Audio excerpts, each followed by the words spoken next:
The holidays are quickly approaching, so you want to be prepared to make sure you can get your training volume and training frequency in week after week, even during the busy months. Watch this video for my 3 tips on how to make sure to get those sessions in. Hi, I'm Catherine. I'm the personal trainer and running coach of Kathletics. Here at Kathletics, we're all about meeting you where you are in your fitness so you can approach hybrid training in a sustainable way. As we approach the holiday season, things get busy. We're seeing family more often, we're seeing friends more frequently, social gatherings keep happening for both your personal life and your work life. So, when do we squeeze in those training sessions? Now, let me preface this by saying your training is important, but your personal life is also important. So, we need to find a balance or a way that we can kind of balance or manage both at the same time. Now, I understand that this is something that happens all year round, but it does seem to get a little bit more wild during the holiday season. So, first things first, what you want to do is take out that calendar and start scheduling your sessions.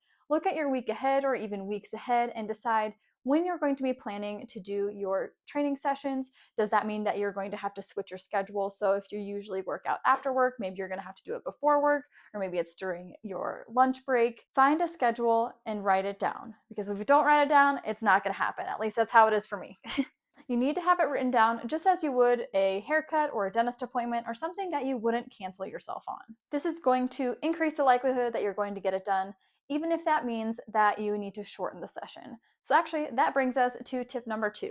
Tip number 2 is lower the barrier of entry. When you lower the barrier of entry, that means that you are going to give yourself some grace and allow yourself the opportunity to meet yourself where you are, even on a lower basis. So if that means that you need to go train in your pajamas in order to get it done and do it in front of the TV and maybe do a body weight workout, that's perfectly fine. If that means that you are traveling and you're staying in a hotel and you do a hotel workout instead, that's fine. This is also why I have one-on-one online coaching programs, because then we can tailor it to whatever you need during that week. But by lowering the barrier of entry, you're allowing yourself the opportunity to actually get it done, even if that means that it's not perfect.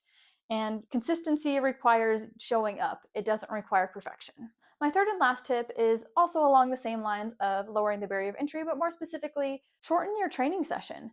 If you tend to work out for an hour, maybe you need to bring it down to 45, 30 minutes, even 20 minutes to get it done during this time of year. And that's totally okay. Again, give yourself the grace and the opportunity to do it, because done is always better than perfect. Now, if you're wondering how you should shorten your session, now this is where I'd recommend either shortening your session by reducing the amount of sets. I'd rather you do 2 really strong sets as your working sets and cut out the rest than really focus on all that volume. Reduce it, focus on 2 really good sets, and move on. Another way that you can do this is by supersetting your exercises. This may not be quite as ideal if you are having to do this week after week, but if it's just for a week, this might be more ideal, where you can slap on some supersets, shorten those rest times, and get that frequency in as you need. The other way that you can do it is by focusing on the start of your workout, get through what you can, and just stop when you need to stop. This might be a recommendation if core work or carry work is at the end of your session and you can just get through the bulk of the beginning,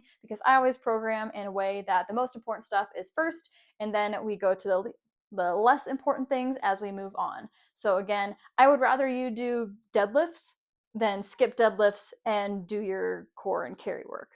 I would rather you get the most bang for your buck by doing the most important things and then cut out the rest as you need. Again, overall, I just want you to meet yourself where you are. This is what we do in my training programs. If you need or want help through the holiday season to make sure that you are sticking with your consistency and have accountability, be sure to click the link in the description below so you can learn more about our hybrid training programs.